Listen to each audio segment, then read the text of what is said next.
Tribal Island is by far the most forgotten island in the entire series. No one ever really talks about this island, and when discussion is brought up, there is barely anything to really say about it. Granted, our group tried our best to dig up whatever intricacies or problems we could find, but what we did find is very few. So let's talk about it. Okay, bad monsters, there's a fair bit here. Potbelly is really bad on this island. The part it was given doesn't do anything all that musically interesting. It's basically a worse version of Psychic Potbelly, but with the added bonus of a sour note in the 5th note. It also plays constantly, so it can get rather annoying rather quickly. Maw is really obnoxious and in your face, like Potbelly doesn't do anything all that musically interesting and doesn't convey really anything. And like Potbelly, it plays a lot and gets really annoying. And Brat is also really obnoxious. It doesn't do anything musically interesting, doesn't convey the theme or tone of the island, and plays a lot, so it gets rather annoying. I'm sensing a pattern here. Pom Pom is completely inferior to Congo, as its performance is really drab and unpleasant compared to the more lively Congo.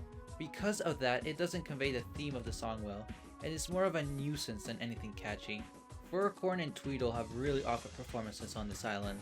Tweedle is way too mellowed and its melody doesn't fit the climatic feel of the song, and Furcorn just has one big yell that doesn't really convey anything either, and can be way too in your face. Thumpies are absolutely nothing on this island and are a complete waste and might as well not even be here. Sponge, like on Gold Island, has a really terrible performance that doesn't do anything all that interesting, and its part is covered by both Denadu and Bogart, which do it way better. Okay, this one's pretty bad, so strap in. So this song is fast, really fast, most notably in the percussion line. This island goes for fast and energetic, which gives it a climatic feel to it. However, the things that actually convey that are few and far between. The biggest example is actually going to be Quibble. Now, Quibble isn't bad, but the song treats it as a foundational track, which it really isn't all that equipped for it. Foundation needs to do 3 things to be, well, foundation. Fill in the air, provide the song with its harmonical basis for the song's harmonies and duets, and lastly and most importantly, drive forward the themes and tones of the song. The last one is where Quibble comes up short, as it just doesn't convey the energetic tone of the song. Well, okay, that's fine, as long as something is filling in that role. Well, nothing else does. For most of the song's runtime, there is nothing to stand as the backbone, tying the whole thing together.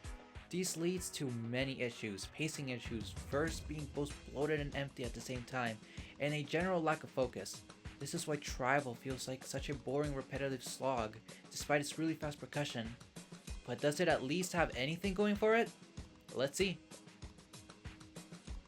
Well, Octopus and Mammoth are pretty good together. They have a nice duet and are serviceable as the leads of their verse. It's not anything really special or even all that good, to be honest. It's just kinda decent and that's it. Fog is charming as always, and its part is pretty good at adding a bit of spice to the main dish.